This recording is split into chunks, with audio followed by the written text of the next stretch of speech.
علم القرآن أشهد أن لا إله إلا الله وحده لا شريك له منزل القرآن وأشهد أن محمدا عبده ورسوله صاحب المعجزات والقرآن اللهم صل وسلم وبارك على سيدنا وحبيبنا وشفيعنا وقرة أعيننا ومولانا محمد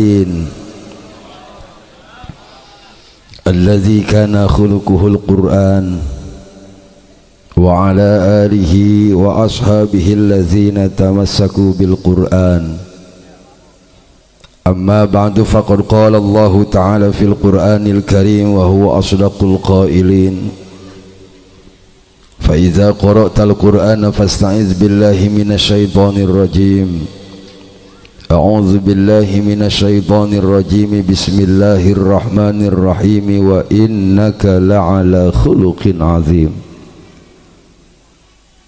وقال في آية أخرى ألا إن أولياء الله لا خوف عليهم ولا هم يحزنون وقال النبي محمد صلى الله عليه وسلم أنا أول الناس خروجا إذا بعثوا وأنا قائدهم إذا وفدوا وأنا مبشرهم إذا أيسوا وأنا مستشفعهم إذا حبسوا الكرامة والمفاتيح حينئذ بيدي وأنا أكرم ولد آدم على ربي صدق الله العظيم وبلغ رسوله النبي الكريم ونحن على ذلك من الشاهدين والشاكرين والحمد لله رب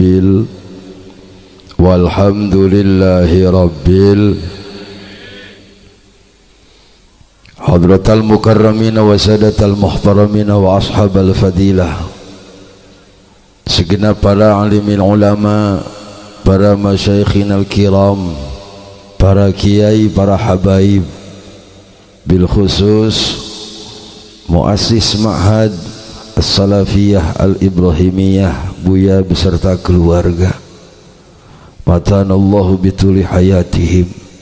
Kita doakan mudah-mudahan beliau beserta keluarga besar senantiasa Allah panjangkan umurnya yang barokah.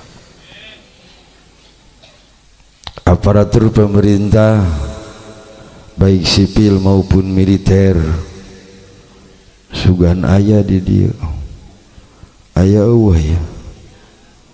RT mah aya. Oh aya RT. Lamun RT teh muludan mending dicekek RT na.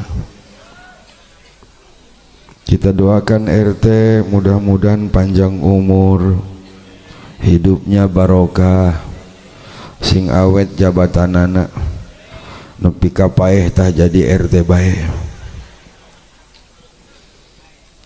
Segenap panitia peringatan hari besar Islam Maulid Nabi besar Muhammad sallallahu alaihi wasallam sekaligus haul Tuan Syekh Abdul Qadir Al-Jailani, kita doakan mudah-mudahan para panitia atas jerih payah serta pengorbanan, mudah-mudahan Allah gantikan dengan keberkahan hidupnya. Hadirin wal hadirat, para santriyin wa santriyat termasuk alumni Pondok Pesantren As-Salafiyah Al-Ibrahimiyah yang sama-sama hadir di tengah-tengah kita, kita doakan mudah-mudahan senantiasa Allah tambah barokah ilmunya. Hadirin wal hadirat rahimakumullah. Sebelum saya melanjutkan acara, izinkan atas nama Kiai Haji Tubagus Miftah Fauji yang dari Tasikmalaya, beliau tidak bisa berkenan hadir sehubungan kesehatan beliau yang tidak memungkinkan untuk hadir. Kemarin baru kirim sempat video call dengan saya, memang kondisinya sangat memprihatinkan Pak. Jadi beliau punya riwayat asma dan sekarang sudah menjalar, tubuhnya mendadak lemas. Jadi ngangkat, jangankan bangun dari tempat tidur, ngangkat tangan pun tidak bisa. Untuk itu dengan kerendahan hati saya mohon doa daripada jemaah. Kita doakan mudah-mudahan beliau dalam keadaan sehat, semoga Allah sembuhkan kembali. Karena perjuangan dakwahnya masih panjang, masih dibutuhkan oleh kita semua. Mudah-mudahan barokah peringatan Maulid Nabi dengan karomahnya Syekh Abdul Qadir Al-Jailani, mudah-mudahan Allah berikan kesembuhan untuk beliau. Oleh sebab hal itu saya diberikan perintah atau diberikan amanat untuk menjadi badal golat mamang ganjel. Hari ganjel mah mual gede, makanya awak aing letik baik sebab jadi ganjel. Waktu nage sesa sekarang waktu Indonesia bagian Paku Haji jam 12 kurang 15 menit, berarti aing ceramah 15 menit baik. Naon siap protes sebab cek musonib aya keterangan sani hima ibaratun anil awali, anu kadua mah bagaimana yang pertama. Yang pertama tadi saya hitung cuman 10 menit, saya kasih bonus 5 menit, 15 menit beres teberes balik. Bapak Ibu jemaah rahimakumullah, alhamdulillah malam hari ini kita semua bisa berkumpul dalam rangka memperingati Maulid baginda Nabi besar Muhammad sallallahu alaihi wasallam. Saya mau nanya dulu, mau pakai bahasa Sunda, bahasa Indonesia, apa bahasa Jawa? Hah? Bahasa Israel. Hajar dia kuai. Ya, sekumaing baiklah. Yang bagian sesa iya, sesa meruntah tenawan baik. Insya Allah nanti kita akan singgung sedikit Palestina, insya Allah.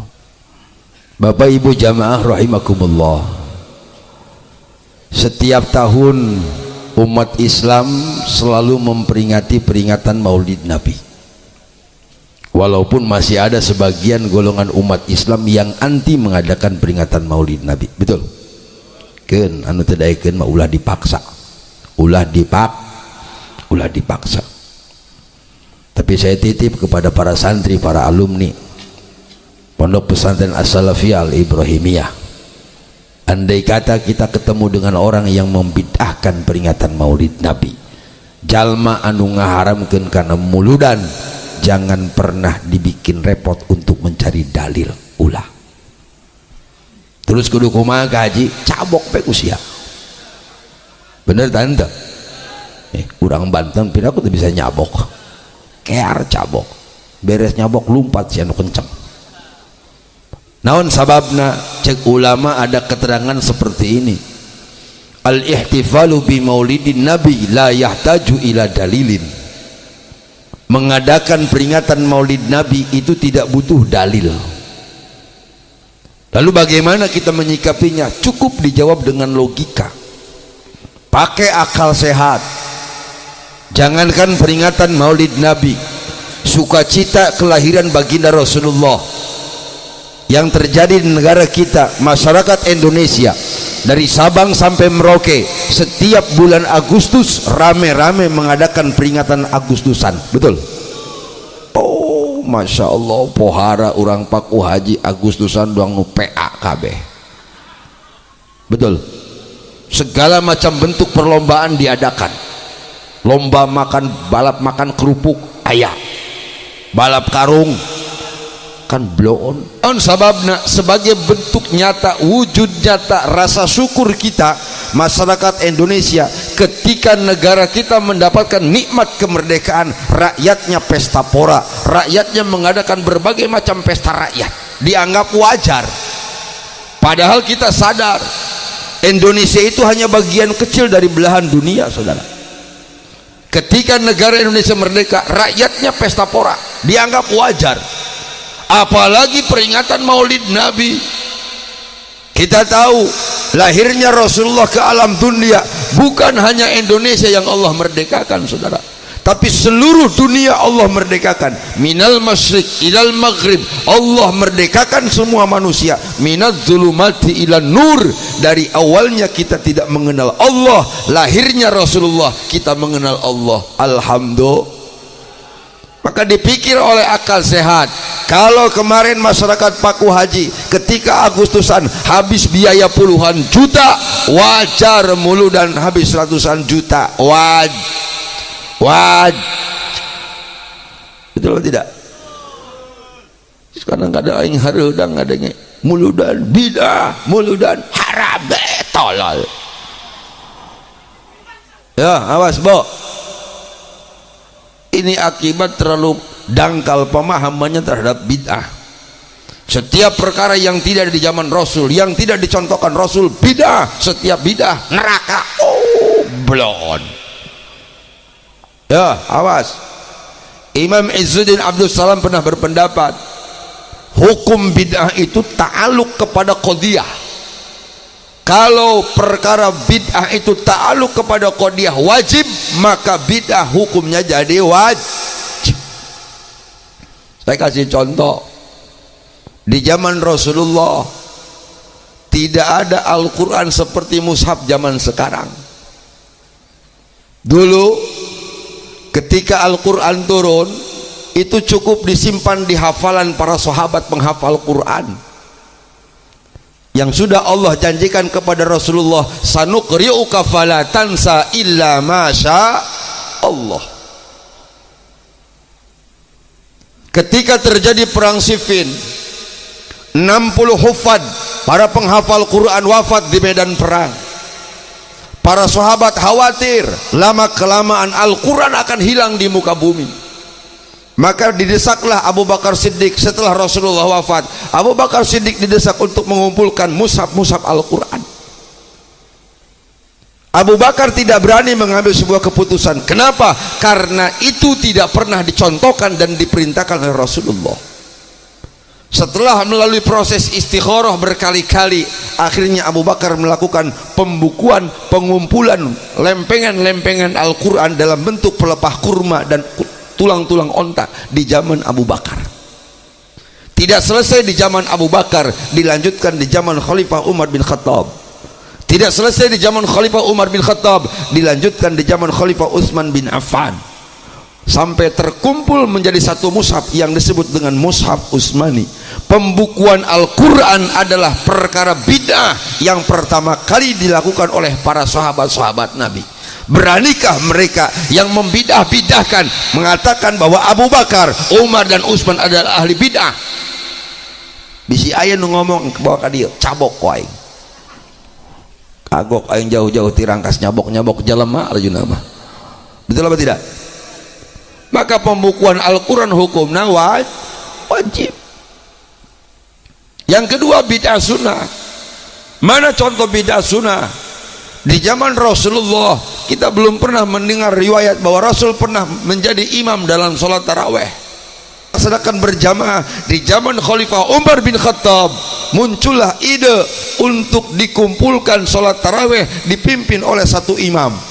Maka sholat taraweh berjamaah adalah perkara bid'ah yang pertama kali dilakukan oleh Sayyidina Umar bin Khattab. Beranikah mereka yang suka membidah-bidahkan perkara mengatakan bahwa Umar adalah ahli bid'ah? Di si aya nuani mengatakan Umar ahli bid'ah, bapak kade jalan mana? Cabok ku aing. Duaan tengah goler ku aing cabokan bae. Termasuk peringatan Maulid Nabi. Makanya Imam Syafi'i mengeluarkan pendapat bid'ah itu terbagi dua. Yang pertama, ma yukhalifu kitaban au sunnatan au ijma'an fahuwa bid'atun dhalalah. Kata Imam Syafi'i, bid'ah yang pertama adalah setiap perkara yang tidak ada di zaman Rasul, belum pernah dicontohkan oleh Nabi, dan bertolak belakang dengan konsep Al-Quran, bertolak belakang dengan hadis Nabi, bertolak belakang dengan ijma para ulama. Itu yang dikatakan dengan bid'ah dhalalah, yang diancam oleh neraka Allah. Tapi yang kedua kata Imam Syafi'i, ma lam yukhalif kitaban au sunnatan au ijma'an fahuwa bid'atu ghairi madhmumah. Setiap perkara yang tidak ada di zaman Rasul, belum pernah terjadi di zaman Nabi, dan tidak bertolak belakang dengan konsep Al-Quran, hadis Nabi dan ijma para ulama, fahuwa bid'atu ghairi madhmumah. Itu bukan bid'ah tercela. Termasuk peringatan Maulid Nabi yang kita adakan. Di mana kontradisinya dengan ayat-ayat Al-Quran? Kita semua merasa bahagia lahirnya Rasulullah, betul atau tidak? Karena memang momen inilah yang harus kita bangkitkan kembali di tengah kondisi umat Islam yang sedang terpuruk. Kita lihat saudara-saudara kita yang di Palestina, mereka tidak sempat merayakan peringatan Maulid Nabi seperti kita. Maka beruntunglah kita, bersyukurlah kita masih sempat kita memperingati peringatan Maulid Nabi, memperingati haul Syekh Abdul Qadir Al-Jailani. Saudara-saudara kita yang di Palestina sedang tertindas. Maka hari ini, malam hari ini, kita sama-sama menundukkan kepala kita untuk mendoakan mereka. Mudah-mudahan pertolongan Allah segera didapatkan oleh umat Islam yang sedang berjihad di Palestina. Kita sadar di balik keterbatasan kita, di balik doa-doa yang kita panjatkan, dengan kondisi sadar diri bahwa banyak dosa-dosa yang menghalangi ijabah doa. Kalau dalam sebuah ibarat, ketika Nabi Allah Ibrahim alaihissalam dibakar oleh Raja Namruz, ada sekelompok burung yang berupaya untuk memadamkan kobaran api. Burung sadar bahwa air yang dibawa di paruhnya itu tidak akan pernah mampu memadamkan kobaran api yang begitu besar. Sehingga ada makhluk Allah, cicak, meledek burung. Kata cicak, burung, lu mikir burung, bawa air lewat paruh untuk memadamkan api yang sedang membakar jasad Nabi Allah Ibrahim alaihissalam. Sampai kiamat pun tidak akan pernah padam itu api. Lalu burung menjawab apa? Kata burung, saya sadar bahwa air yang dibawa di paruh ini tidak akan pernah mampu memadamkan apinya Namruz, tapi minimal Allah akan catat upaya kami di posisi mana kami berada, apakah di pendukung Ibrahim atau di pendukung Namruz. Sama posisi dengan kita hari ini, Pak. Kita sadar doa kita mungkin sangat sulit untuk dijabah sama Allah. Donasi kita tidak seberapa, tidak sebanding dengan apa yang dibutuhkan oleh mereka, tapi minimal Allah akan mencatat ada di mana posisi kita malam hari ini. Apakah kita pendukung umat Islam di Palestina atau justru kita penyokong orang-orang Pak Israel? Tinggal kembali pada diri kita masing-masing.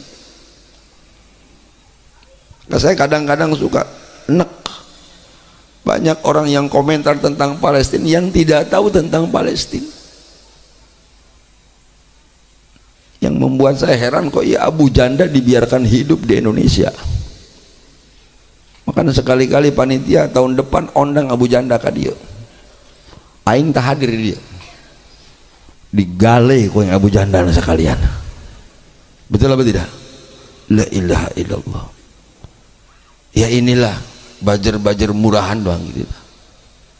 Maka menghadapi bajer ulah kudu pakai dalil. Cabok bae emang. Betul atau tidak? Mus atul ikan Abu Janda itu. Inilah fitnah-fitnah umat Rasulullah. Nabi dulu pernah menyampaikan ada 3 perkara kalau terjadi di umat Rasulullah ini bahaya. Jam 12 terus ya, terus sampai jam seberapa?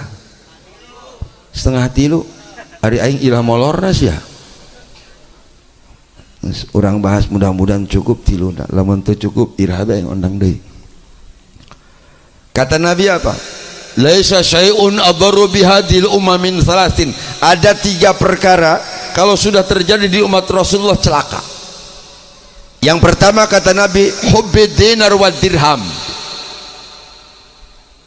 Celaka umat Rasulullah kalau segala sesuatu tolak ukurnya hanya nilai materi. Ibu pengen punya tetangga dengan orang kaya, orang miskin tidak pernah diajak-ajak, bahaya. Ini akhir zaman. Ibu punya menantu gampang ke santri, gampang yang rajin ibadah, yang penting menantu bisa usaha, bisa kerja untuk ngasih makan anak cucu, bahaya. Santri lewat. Santri mau masa depannya suram. Ayo dia ngomong naon, dendam aing ke masyarakat ya. Masalah kita sama mang dari dulu, bukan susah ngapal amil jawazim, lain hese ngapalkan alfiah. Masalah kita cuma satu, susah laku sama cewek. Saru. Betul apa tidak? Blon tak cewek banget. Aing korban PHP baheula ieu. Beak ditolakan we ku bikang. Teu nyahun aing bakal gagah. Makanya mohon maaf, kita prihatin melihat umat Islam zaman sekarang, antusias umat Islam terhadap pendidikan agama jauh dibandingkan dengan pendidikan umum. Betul? Yang masuk pondok itu sisa semua Pak. SMP ini udah penuh, SMP itu sudah tutup. Kata orang tuanya, nak daripada nggak sekolah mendingan masan. Blon. Ini mohon maaf, saya dibesarkan di keluarga yang bergelut di dunia pendidikan. Mohon maaf Pak, bapak saya bukan kiai, bapak saya guru SD. Saya dulu disekolahkan sama orang tua, pernah masuk TK. PAUD lah, PAUD aja nama. Tahu PAUD? Apa itu PAUD? Paranti ulin doang. Paranti ulin aja keprok doang di sekolah. Anak-anak tepuk anak soleh.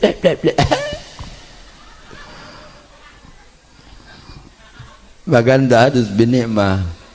Setelah 96 berangkat ke Mesir, saya kuliah di Kairo, pulang ke Indonesia tahun 2004. 2003 ijazah dibelum kabeh ku aing. Aing teu boga ijazah. Ayo dia ngomong naon dia. Ja aing gagah teu boga ijazah. Makanya awas nih para santri salafiyah, jangan pernah berkecil hati. Walaupun kita tidak punya legalitas di depan pemerintah, kita tidak punya ijazah. Mohon maaf, bukan ijazah yang dinanti oleh masyarakat, tapi kiprah kita, akhlak kita, ilmu kita yang dinanti oleh masyarakat. Betul?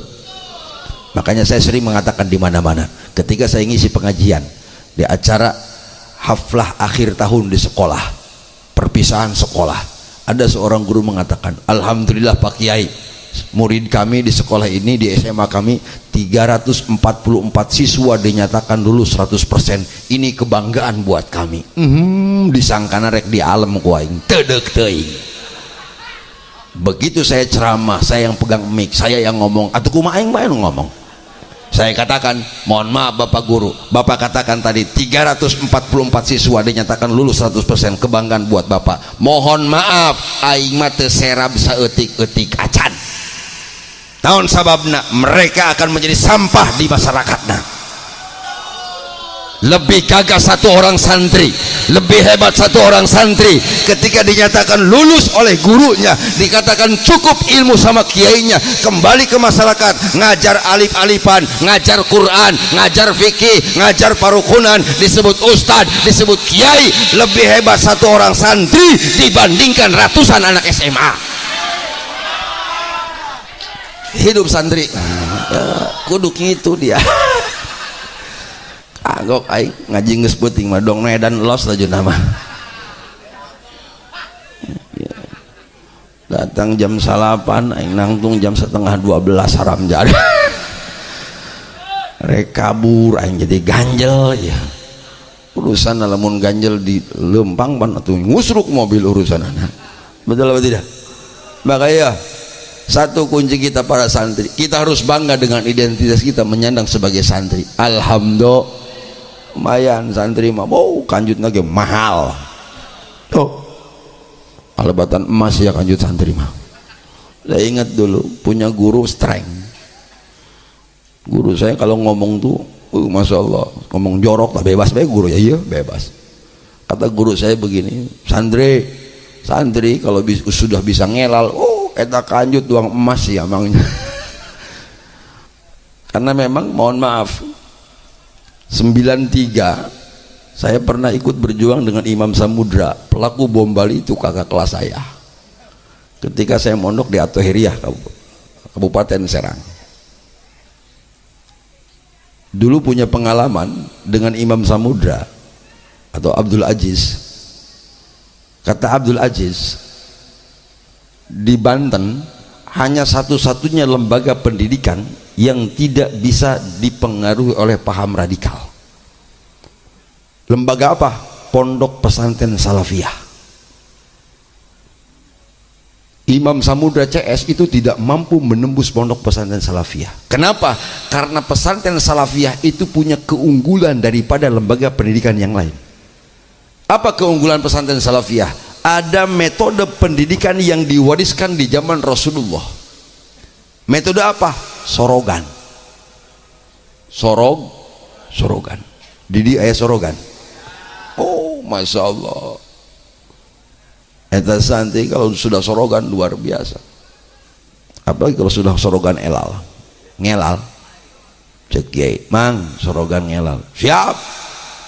Bismillahirrahmanirrahim. Qama asluhu qama ala wadni fa'ala kulibatil wawu alifan litaharuki wang fitahi maqablaha fasara qama. Cek kiai na gagah. Kumacana cek alfiah namang siap bah min wawi nau yain bitahrikin usil alifan ibnil ba'da fathin mutasil. Cek kiai na balik mang kawin gagah. Lagi sorogan di hadapan guru bener ngelalna akur jeung koedah begitu balik kobong balik kamar maklum santri zaman now santri galau. Kumaha santri galau? Duit teboga, kiriman belum datang, nupaeh baik. Waduh 3 bulan gak ada yang meninggal krisis moneter lah. Kadangnya di masjid innalillahi alhamdulillah nyambung nyawa. Sohibil musibah boleh sedih, santri tertawa di atas penderitaan sohibil musibah. Ya memang hiburannya itu doang, udah memang bener tante. Hiburannya cuma itu doang, karena memang bagaimana tidak tertekannya kami santri hidup di pesantren. Main bola dicari kanan ku kiai, nonton TV disiuk beas ku kiai, pacaran di pesantren diusir sama kiai. Hiburannya cuma satu, di mana ayat innalillahi keprok sakit doang. Tuh santri galau begitu. Duit teboga, kiriman can datang, nupae wae. Tambah dapat kabar punya pacar dikawin batur. Musibah. Cek santri kiamat leutik dak. Alamun di kobong. Karena santri hati diberi tenang bae, tenang. Apa kata santri? Tenang. Dunia tidak selebar daun kelor. Ngubaran awak. Walaupun pacar dikawin batur, semangat ngaji tidak akan pernah luntur. Bopo belajar ngelal nu kamari, pengen lancar ngelal kayak kemarin, karena lagi galau ngelal lain deui. Bismillahirrahmanirrahim. Itil inaun engker ngelal sia. Catat lumayan ya men. Bismillahirrahmanirrahim. Itil aslu eutil ala wadni if'il kulibatil wawiyaan litahru kewang kisari maqablah fasara.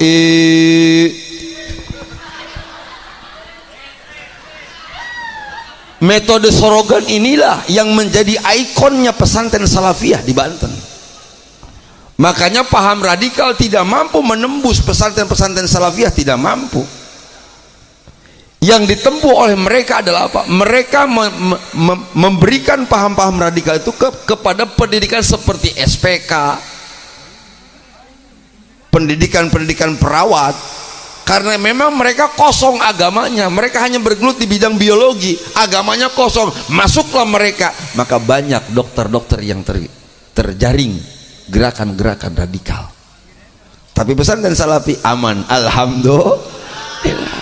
Makanya ibu bapak tidak salah memasukkan anak ke pesantren salafiyah, tidak salah. Nah ya awas ya para santri, buktikan identitas sebagai santri, karena itulah kuncinya umat Islam.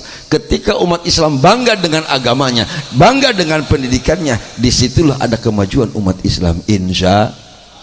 Maka yang pertama kata Nabi, bahaya umat Rasulullah kalau tolak ukurnya hanya nilai materi, bahaya.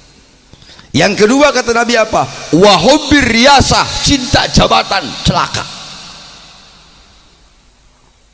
Ini musim pemilu sebentar lagi. Nugelo anyar bakal datang. Caleg geus ngadeukeutan bae. Betul apa tidak? Tuh, padahal Rasul sudah menyampaikan bahaya kalau sudah cinta jabatan, itu bahaya. Segala cara akan dihalalkan. Masya Allah. Karena dalam ilmu perpolitikan, Bu, yang namanya penguasa itu ibarat seperti orang yang sedang menunggangi macan. Penguasa itu bagaikan orang yang sedang menunggangi macan. Kemanapun dia akan masuk ke hutan, dia akan berani. Kenapa? Karena dia berada di punggung macan. Tapi ketika habis masa jabatan, ketika jabatannya sudah habis, dia harus turun tahta, dia turun dari punggung macan, maka dia pun akan takut dimakan oleh macan. Ya doang Jokowi sih ini. Akhir masa jabatan dia takut, panik. Kenapa? Takut kekuasaannya dulu akan memakan dia sendiri. Hanya penguasa sekarang, Pak, anak mantu jadi pejabat, kakarak ayun. Betul apa tidak? Segala cara dihalalkan. Mahkamah Konstitusi diutak-atik, yang penting anak-anak lolos. On. Awas, saya titip untuk menentukan pilihan umat Islam wajib milih. Jangan pernah kita berpikir para santri, para kiai jangan ikut-ikutan politik, bisa dicokot ku si eta. Maka awas, tentukan pilihan kita menurut nurani kita. Minimal kita harus punya standar. Apa yang harus jadikan patokan? Pilih para pemimpin yang agamanya lebih kuat daripada calon yang lain. Pilih para pemimpin yang sholatnya lebih bagus daripada calon yang lain. Pilih para pemimpin yang baca Qur'annya lebih fasohah daripada calon yang lain. Aing tenunjukkan kasa-kasa. Silakan pilih, nilai oleh kita masing-masing siapa di antara calon yang paling bagus. Aing mah ternyata bukan begitu bela. Ngerti meren. Sudah.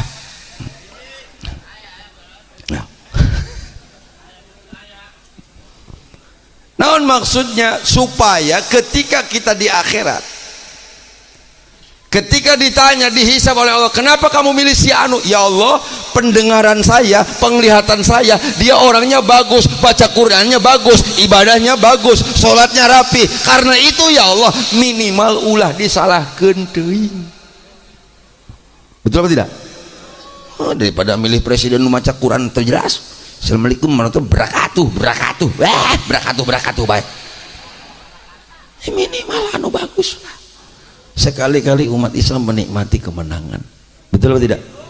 Jangan hanya menjadi selalu jadi korban. Makanya mohon maaf, saya tahun ini sudah azam, ketika ada calon dewan datang ke saya minta doa, katakan calon DPR RI, ini mohon maaf jangan ditiru Pak, adegan berbahaya, cukup aing bae mah, Kalau ada calon dewan DPR RI datang ke saya minta doa, Pak Kiai, saya minta doa dan dukungan Pak Kiai. Saya bilang, Bapak mau apa? Mau nyalon jadi anggota dewan DPR RI Pak, DPR RI. Jadi apa Pak? Wakil rakyat. Berarti wakil saya Pak. Iya. Kalau Bapak mau jadi dapat dukungan dari saya, menjadi wakil saya, tolong wakili saya di dunia sampai akhirat. Maksud Kiai gimana? Selama ini wakil rakyat hanya mewakili rakyat di dunia, tidak nyampe akhirat. Benar tak? Ketika rakyat pengen masuk ruang ber-AC, kantor yang ruangannya ber-AC, rakyat tidak perlu masuk, cukup diwakili sama wakil rakyat. Benar. Ketika rakyat ingin menyampaikan aspirasi, jangankan bertemu dengan anggota dewan, pagar nage geus ditutup ku polisi. Kiai baheula gagalatak datang ke masyarakat. Begitu masyarakat bersuara, mereka menutup kuping, bahkan menutup mata. Betul atau tidak? Ketika rakyat pengen naik mobil bagus, rakyat tidak perlu ikut, cukup diwakili sama wakil rakyat. Ketika rakyat pengen jalan-jalan ke luar negeri, menikmati fasilitas negara, rakyat, para petani, para pemilih tidak perlu ikut, karena sudah diwakili sama wakil rakyat. Di dunia kita sudah banyak diwakili sama mereka. Ngeun aing mas minta sampai ke akhirat. Maksud Kiai, kalau Allah memvonis saya masuk neraka, tolong wakili sama Bapak saja. Cocok begitu kan ya. Lamun eta doang moal wakil rakyat ya. Atau kan neraka kabeh urusanana. Betul apa tidak? Makanya awas ngade. Kata Nabi yang kedua, wahubbir riyasah, cinta jabatan. Yang ketiga kata Nabi apa? Berbahaya nimpah kepada umat Rasulullah dari kalangan santri, para ulama, para kiai. Wa ityanu babis sultan, celaka umat Rasulullah, celaka para santri, para ulama, para kiai kalau rame-rame datang ke rumah penguasa hanya untuk kepentingan pribadi. Cilaka. Aing paling enak ngeuleuh kiai abring-abringan kanu pejabat. Enak. Naon sababna? Marwah ulama sudah dijatuhkan oleh mereka. Dalam kitab Tanbih sangat jelas, Imam Hudzaifah memberikan peringatan yang keras buat para kiai. Iyyakum wa mawaqifal fitan. Qila wa ma mawaqiful fitan? Qala abwabul umara.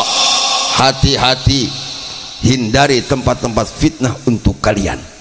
Ditanya Imam Hudzaifah, wa ma mawaqiful fitan? Apa yang dimaksud dengan tempat fitnah? Qala abwabul umara. Tempat fitnah untuk para ulama adalah rumah-rumah para pejabat. Itu tempat fitnah yang harus kita hindari. Kita prihatin sekarang, Pak. Saya teringat kadang-kadang ucapan orang tua dulu. Dulu orang tua kita menggunakan bahasanya bahasa kirata, dikira-kira nyata. Kata orang tua kita dulu suka ngasih nasihat ke anaknya, nah nanti di akhir zaman ciri kiamat itu akan terjadi ketika tetangga dengan tetangga ribut, ciri kiamat. Kata orang tua dulu, nah nanti sedikit lebih dekat lagi dengan kiamat, aparat dengan aparat ribut. Kita kemarin sudah jadi saksi, polisi nembak polisi, kejadiannya di imah polisi, diperiksa sama polisi, dibawa ke kantor polisi, tapi yang mati CCTV. Itulah Indonesia Raya, sudah terjadi. Kata orang tua yang ketiga, nah nanti sudah semakin dekat dengan kiamat, ulama dengan ulama bakal ribut. Ini sudah terjadi. Betul? Ya Allah, tabarakallah. Saya belum lama diundang ke pesantren Ciamis, Pak. Pondok pesantren Warnasari, pesantren tertua di salah satu provinsi Jawa Barat. Ketika haul muassis pondok pesantren Warnasari, nyampe ke Ciamis, banyak pertanyaan-pertanyaan dari kiai-kiai Ciamis ke saya, karena saya orang Banten. Kata kiai-kiai Ciamis bertanya begini, Kiai, bagaimana sikap ulama-ulama Banten tentang tesis yang sedang terjadi sekarang? Begitu dijawab aing salah, ya aing urang Banten. Saya jawabnya lempeng. Gimana jawaban saya? Saya bilang, Kiai sebetulnya menyikapinya mudah. Bagaimana? Andai kata dengan tesis tersebut umat Islam yang tidak mau ibadah jadi rajin ibadah, berarti tesis aya manfaatan. Andai kata dengan tesis tersebut umat Islam yang terpecah belah bisa bersatu dengan tesis tersebut, berarti eta tesis aya manfaatan. Nah sekarang kita lihat natijahnya, apa yang terjadi dengan tesis tersebut? Apakah umat Islam damai, umat Islam gaduh? Kalau terjadi kegaduhan, ribut antara ulama dengan habaib, berarti eta tesis eueuh manfaatan. Cek aing eueuh. Atuh mending kena maca Jurmiyah mang jelas, mending maca Safinah manfaat. Betul apa tidak? Naon sababna? Ini khawatir Pak, khawatir dimanfaatkan oleh mereka yang benci ulama, mereka yang benci habaib. Mereka tepuk tangan, mikir Sumardi, mikir.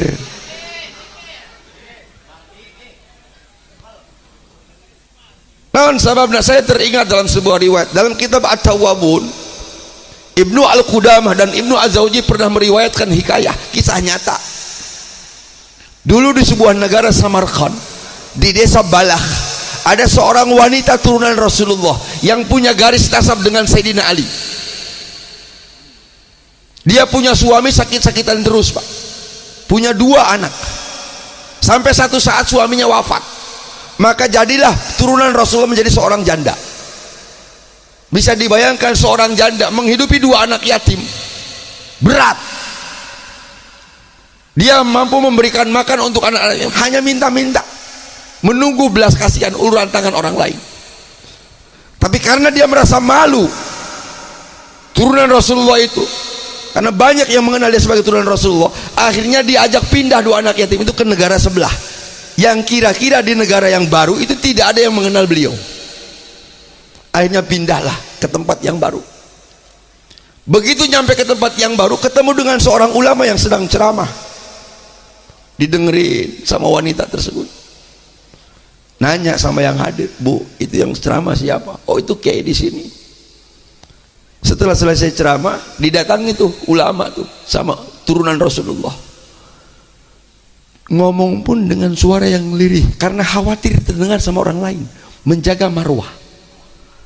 Ngomong tuh turunan Rasulullah, Kiai, mohon maaf, tolong bantu saya punya 2 anak yatim, menghidupi mereka saya hanya meminta uluran tangan dari orang lain. Ditanya sama Kiai, ibu dari mana? Saya dari kampung sebelah. Ibu siapa? Kata Kiai. Ketika ditanya ibu siapa, itu perempuan menjawab, mohon maaf Kiai, kalau boleh terus terang, saya ini masih punya garis nasab dengan Rasulullah dari jihad Sayyidina Ali bin Abi Thalib karramallahu wajhah. Ketika ulama mendengar bahwa wanita tersebut masih ada garis turunan dengan Rasulullah, itu Kiai bertanya, hal laki minal bayyinat? Bu, ibu ngaku keturunan Rasulullah, mana buktinya?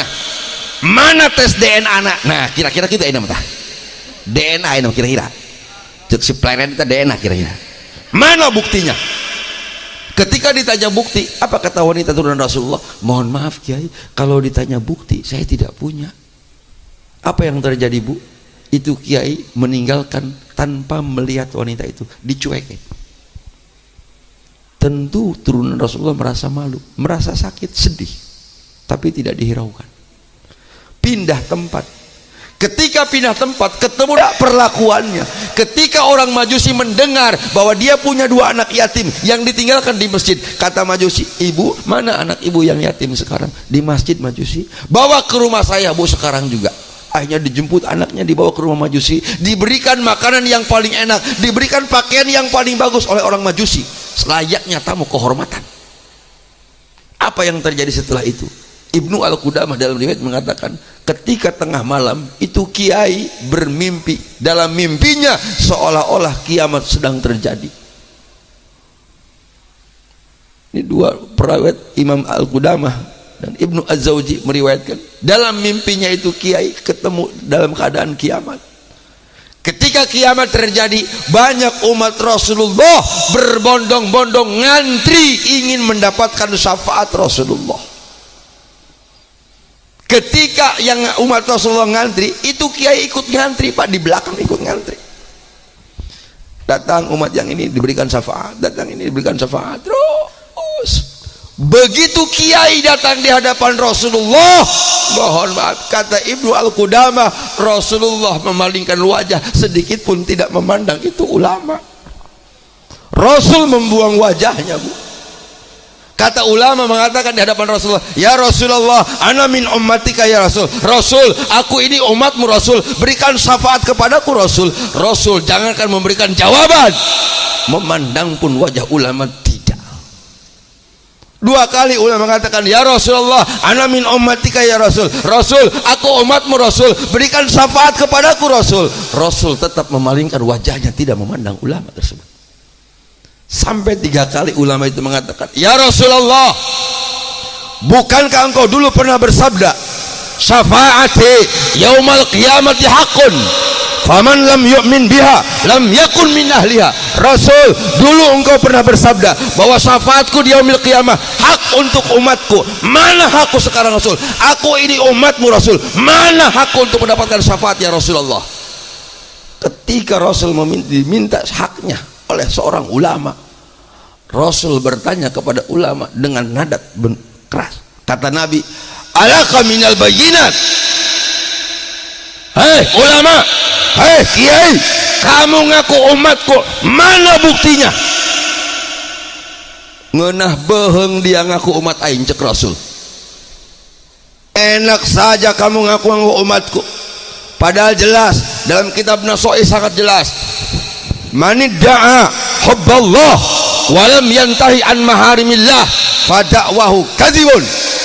Barang siapa yang ngaku cinta kepada Allah tapi tidak berhenti berbuat dosa kepada Allah, ngaku cinta kepada Allah, yang haram dimakan, ngaku cinta sama Allah, judi slot diembat, ngaku cinta sama Allah, rentenir diembat, fada'wahu kadzibun, ngaku cintana bohong. Wa man idda'a hubban nabi wa karihal fuqara wal masakin fada'wahu kadzibun. Barang siapa yang ngaku cinta kepada Nabi tapi tidak peduli kepada fakir miskin, membiarkan anak-anak yatim, fada'wahu kadzibun, ngaku cintana bohong dia. Naon dia cicing bayi rasa kana tulang beheung lin. Iya akibat sesa mah kieu ya. Budak baduka dia kali itu. Ketika ulama itu mendengar alaka minal bayinat, mana buktinya? Eta ulama ingat dengan pertanyaan dia ketika bertanya kepada seorang wanita yang mengaku keturunan Rasulullah. Kaget langsung bangun. Begitu bangun dari tidur dicari oleh ulama, di mana wanita turunan Rasulullah. Setelah dicari dapat informasi bahwa wanita tersebut diurus sama orang Majusi. Didatengin orang Majusi itu, diketok rumah Majusi. Majusi, apa benar ada wanita orang janda turunan Rasulullah dengan 2 anak yatim yang kamu urus di sini? Kata Majusi, betul Kiai, ada di rumah saya. Tolong serahkan kepada saya, biar saya yang mengurus mereka, yang menjamin hidup mereka. Apa jawaban orang Majusi, Pak? La sabila laka. Mohon maaf Kiai, tidak akan pernah aku serahkan mereka kepadamu. Kata Kiai, Majusi, aku tebus 1000 dinar. Apa jawaban Majusi? La sabila laka. Mohon maaf Kiai, walaupun Kiai punya harta sekolong dunia milik Kiai, tidak akan pernah aku tukarkan mereka dengan harta tersebut. Biarkan mereka hidup di rumah saya. Ini Kiai ngotot, marah. Majusi, kenapa kamu ngotot untuk mengurus turunan Rasulullah dengan 2 anak yatimnya? Sementara kita akidahnya beda. Apa kata orang Majusi, Pak? Mohon maaf Kiai, mimpi Kiai semalam sama aku lihat juga semalam dalam mimpiku. Kata Majusi, aku juga tahu Kiai, dalam mimpi tersebut semalam aku melihat Kiai ditolak sama Rasulullah. Rasul tidak memberikan syafaat kepadamu, jangankan memberikan syafaat, memandang wajahmu pun tidak. Aku lihat Kiai, lihat. Makanya begitu aku bangun, betapa beruntungnya aku mendapatkan kesempatan untuk mengurus turunan Rasulullah, sehingga ketika bangun tidur aku mendapatkan taufik dan hidayah dari Allah, menyatakan iman kepada Allah, iman kepada Rasulullah dengan berkahnya turunan Rasulullah yang tinggal di rumahku. Alhamdulillah.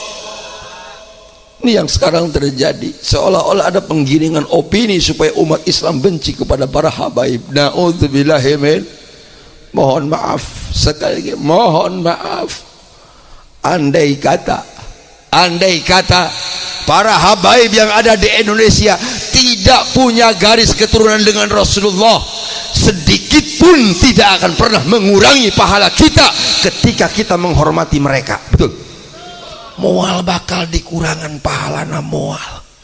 Jangankan kita hormat kepada para habaib, mohon maaf, tukang tambal ban kita hormat, kita dapat pahala tidak? Dapat pahala. Cuman yang jadi permasalahan, andai kata para habaib yang ada di Indonesia masih punya garis keturunan dengan Rasulullah, kemudian dihinakan oleh kita, dilecehkan oleh kita, tidak dihargai oleh kita, tidak dihormati oleh kita, pertanyaannya bagaimana perasaan Rasulullah nanti di yaumul qiyamah? Pantaskah kita mendapatkan syafaat Rasulullah sementara cucunya kita hinakan? Pantaskah kita mendapatkan pertolongan Rasulullah sementara cucunya kita lecehkan? Di mana perasaan Rasulullah nanti di yaumul qiyamah? Mohon maaf, Rasul punya sifat sama dengan kita, a'rad basyariah. Sifat jaiznya bagi Rasul a'rad basyariah, bersifat bangsa manusia. Ada kecenderungan kesamaan kita dengan Rasulullah. Ibu bapak yang sudah menjadi kakek dan nenek, saya tanya, ibu lebih sayang sama anak apa sama cucu? Sayang sama anak sama cucu? Cucu. Ketika cucu ibu datang dibawa sama anak ibu, yang dipangku anaknya apa cucunya? Cucu. Mohon maaf Pak, Rasul pun sama. Rasul lebih menyayangi cucunya daripada anak-anaknya.